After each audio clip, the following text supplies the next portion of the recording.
Di tengah hiruk-pikuk Jakarta yang tak pernah tidur, seorang wanita muda bernama Aisyah duduk sendirian di kamar apartemen kecilnya, tangannya gemetar memegang ponsel. Pesan yang baru saja dia kirimkan kepada kekasih rahasianya, Nadia, ternyata salah alamat, dikirim ke ibunya yang konservatif. Saat layar ponsel menyala dengan panggilan masuk dari ibu, Aisyah merasakan dunia runtuh di sekitarnya, napasnya tersengal karena rahasia cintanya yang terlarang kini terancam terungkap. Aisyah, seorang guru sekolah dasar berusia 28 tahun, selalu hidup dalam bayang-bayang harapan keluarga.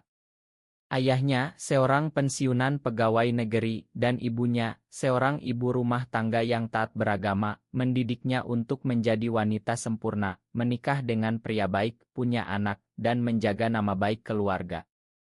Tapi Aisyah berbeda. Sejak kuliah di Universitas Indonesia, dia menyadari ketertarikannya pada perempuan. Itu dimulai dengan persahabatan dekat dengan Nadia, mahasiswa seni yang bebas dan penuh semangat.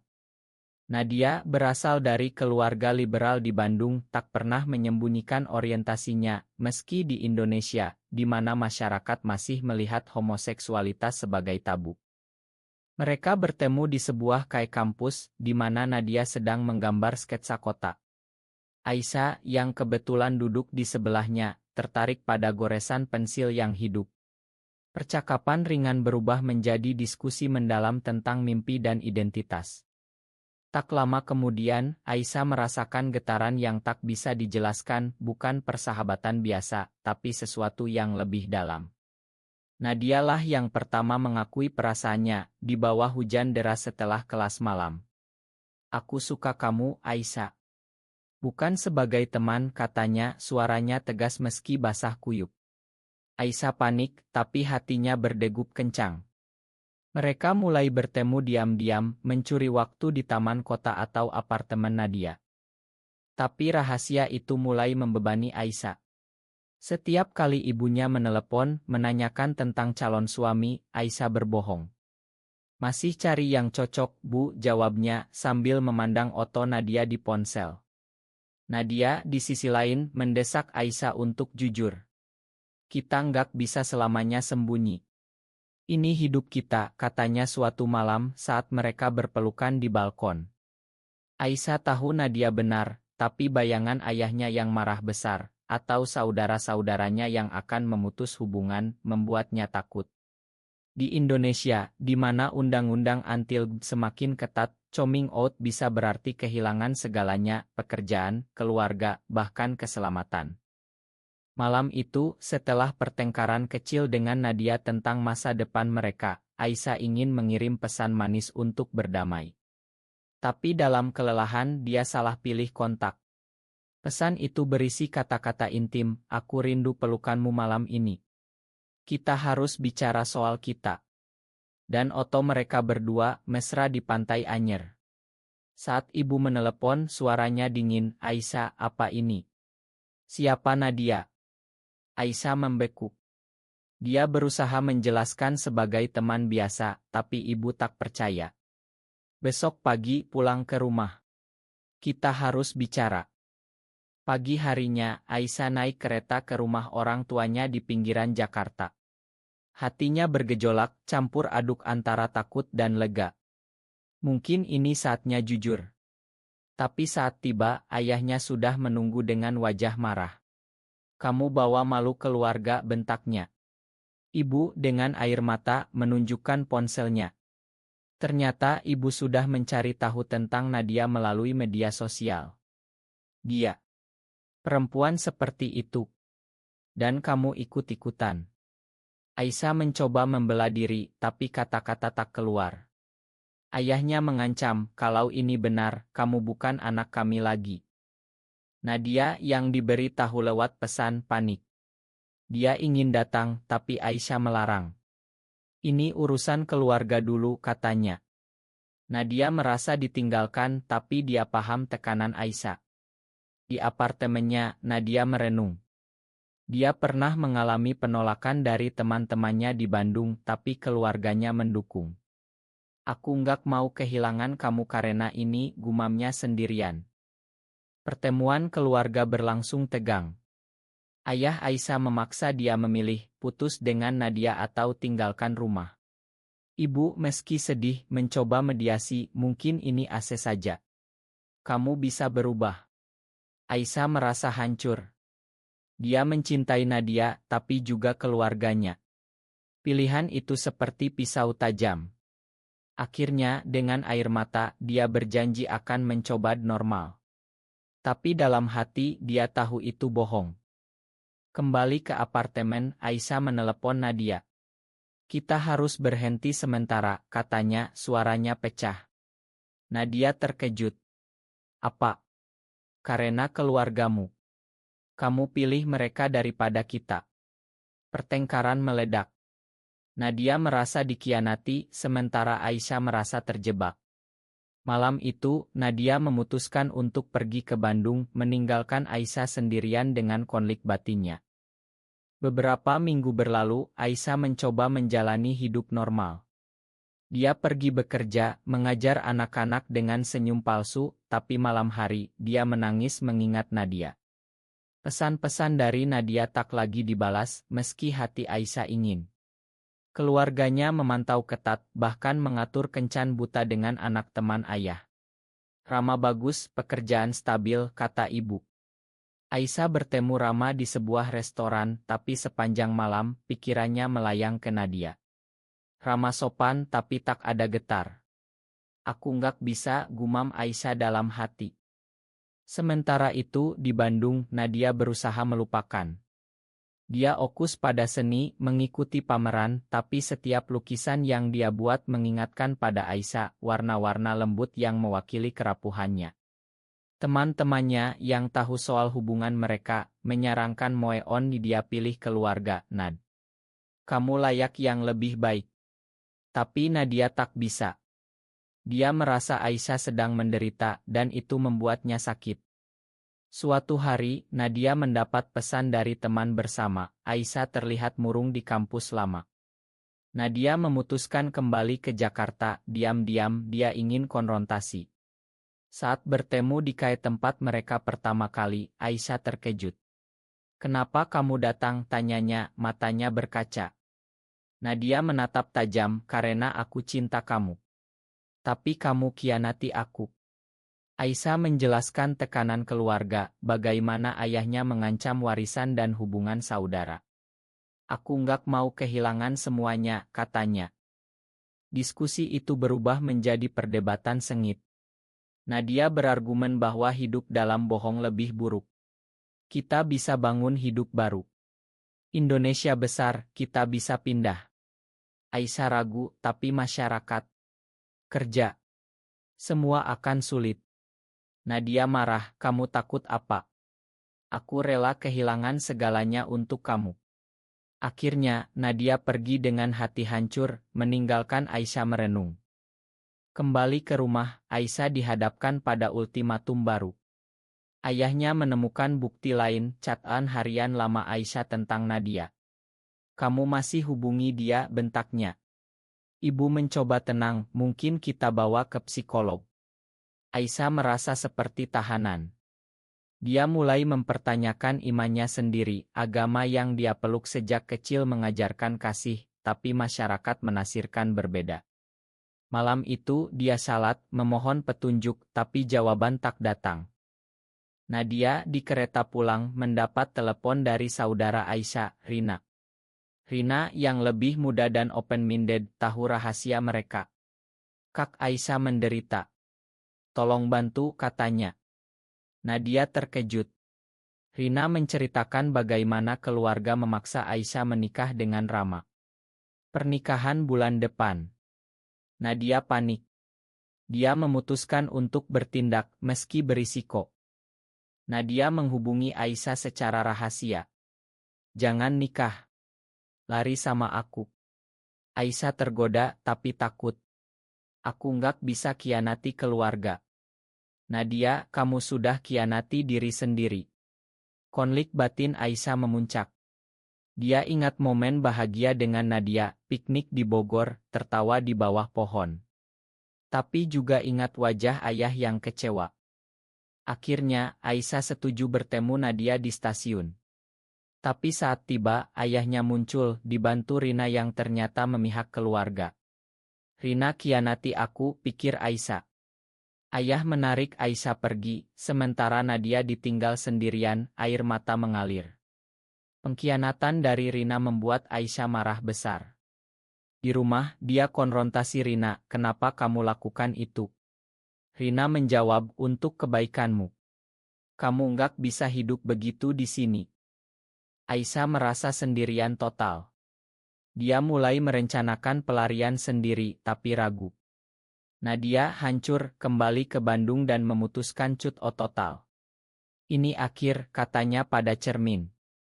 Bulan berikutnya, persiapan pernikahan Aisyah dengan Rama berjalan lancar di mata keluarga. Undangan disebar, gaun dibeli, tapi Aisyah seperti ombie. Setiap malam, dia mimpi Nadia, senyumnya, pelukannya.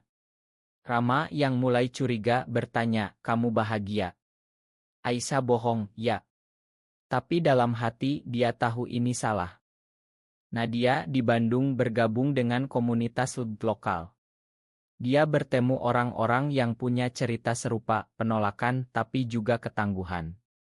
Seorang teman, Lila, berbagi pengalaman, "Aku kehilangan keluarga, tapi dapatkan kebebasan." Nadia terinspirasi, tapi masih rindu Aisyah. Dia mulai melukis seri tentang cinta terlarang yang mendapat perhatian di galeri.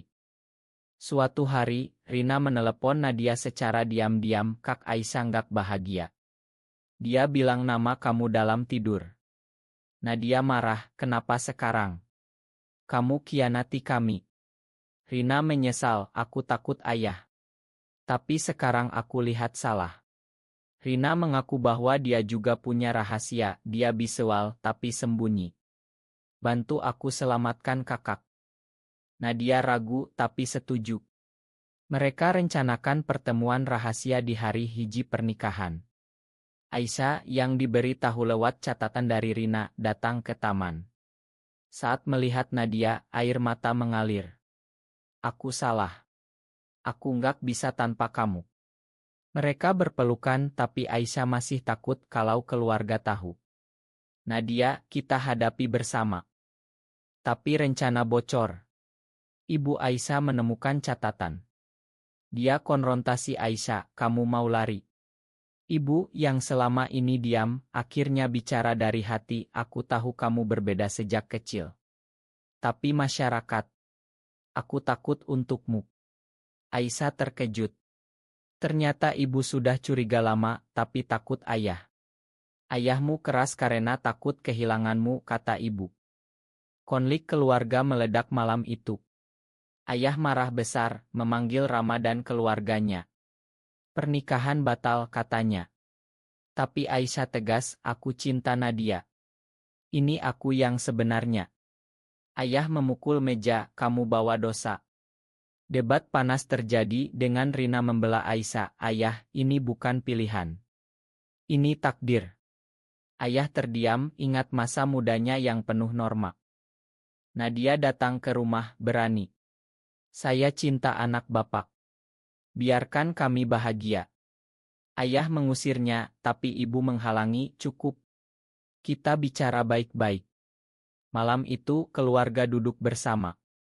Ayah cerita tentang temannya yang diusir keluarga karena gay, dan akhirnya bunuh diri.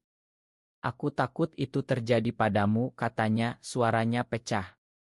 Aisyah menangis, "Tapi kalau aku nikah dengan Rama, aku yang mati pelan-pelan." Diskusi berlangsung hingga subuh. Ayah tak setuju, tapi ibu dan Rina mendukung. Akhirnya, ayah pergi tidur dengan hati berat. Pagi harinya, pernikahan dibatalkan. Rama yang ternyata simpatik mengerti, "Aku harap kamu bahagia." Tapi masyarakat mulai bergosip. Tetangga bisik-bisik, saudara menjauh. Aisyah dan Nadia pindah ke apartemen baru di Jakarta Selatan, mencoba bangun hidup. Tapi tekanan datang, Aisyah kehilangan pekerjaan karena rumor. "Sekolah nggak mau guru seperti itu," kata kepala sekolah. Nadia jual lukisan untuk bertahan. Mereka bertengkar karena stres, ini gara-gara kamu desak aku, kata Aisyah. Nadia, kamu yang pilih ini. Hidup baru Aisyah dan Nadia penuh tantangan. Di Jakarta, di mana komunitas tersembunyi, mereka bergabung dengan grup dukungan. Tapi ancaman nyata datang, ayah Aisyah mengirim pesan ancaman melalui saudara. Kembalilah atau kami anggap kamu mati. Aisyah hancur, tapi Nadia kuat, kita lawan. Suatu hari, Nadia mendapat tawaran pameran besar di Yogyakarta. Ini kesempatan, katanya. Aisyah ragu, bagaimana kalau keluargamu? Nadia, mereka dukung. Tapi saat pameran, foto mereka bocor ke media sosial. Netizen komentar kejam, haram. Bawa ke neraka. Nadia diancam secara online, bahkan alamat mereka diketahui. Aisyah panik, ingin mundur. Mungkin kita pisah sementara. Nadia marah lagi. Kamu selalu lari. Pertengkaran besar terjadi. Nadia merasa Aisyah tak komitmen penuh. Aku rela kehilangan segalanya, tapi kamu. Aisyah menangis, aku sudah kehilangan keluarga. Rina datang ke Jakarta membawa kabar, ayah sakit. Dia kena stroke karena stres. Aisyah terguncang. Dia pulang sendirian. Di rumah sakit, ayah lemah, kenapa kamu pilih jalan ini? Aisyah, karena ini aku, yah. Ayah menangis, pertama kali Aisyah lihat. Aku takut kehilanganmu, katanya. Ibu, kami coba pahami.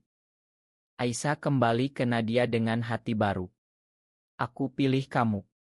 Mereka mulai advokasi diam-diam bergabung dengan Ngo untuk hak lebih. Tapi pengkhianatan datang dari dalam. Lila, teman Nadia, iri pada hubungan mereka, sebarkan rumor bahwa Nadia selingkuh. Aisyah percaya, konfrontasi, benarkah? Nadia, tidak. Ini jebakan. Mereka selidiki, ternyata Lila bekerja sama dengan kelompok anti-LGB. Konfrontasi sengit terjadi di KAI. Lila, kalian bikin masyarakat rusak. Nadia, kami cuma ingin hidup. Polisi datang, tapi untung tak ada bukti. Hubungan mereka semakin kuat, tapi harga mahal. Aisyah depresi, Nadia kehilangan inspirasi seni. Mereka terapi bersama, belajar makan diri. Suatu malam, di atap apartemen, Aisyah, aku rela bayar harganya. Nadia, bersama. Keluarga Aisyah mulai lunak. Ibu datang berkunjung diam-diam, aku rindu kamu. Ayah, meski lambat, kirim pesan, jaga diri. Rina jadi jembatan. Tapi masyarakat tak berubah. Di pekerjaan baru Aisyah sebagai tutor priat, klien mundur karena rumor. Nadia, mungkin kita pindah ke Bali, lebih terbuka. Aisyah setuju. Di Bali, Aisyah dan Nadia mulai hidup baru. Pulau itu lebih toleran dengan komunitas ekspat dan seniman. Nadia buka studio seni, Aisyah ajar online. Mereka bahagia, tapi luka lama masih ada. Aisyah sering mimpi ayah, Nadia ingat pengkhianatan Lila. Suatu hari, ayah datang ke Bali. Aku ingin bicara, katanya. Aisyah tegang, tapi Nadia sambut. Ayah, aku salah. Aku lihat kamu bahagia. Dia cerita bagaimana dia baca buku tentang bicara dengan ustaz progresi. Agama ajar kasih, bukan benci. Aisyah menangis, memeluk ayah. Keluarga Reni pelan-pelan. Ibu datang, Rina pindah ke Bali untuk kuliah. Mereka makan malam bersama, meski canggung. Ayah, makan aku. Nadia, terima kasih telah mencoba. Tapi tak semua happy ending. Masyarakat masih bisik dan undang-undang nasional mengancam. Nadia dan Aisyah jadi aktivis, tapi hati-hati. Mereka tahu perjuangan panjang. Di akhir perjalanan, Aisyah merenung, cinta kami mahal harganya, tapi layak. Nadia dan kita menang. Apakah memilih cinta sejati meski melawan norma masyarakat selalu merupakan keputusan yang benar, atau adakah saat di mana pengorbanan diri demi keluarga lebih mulia?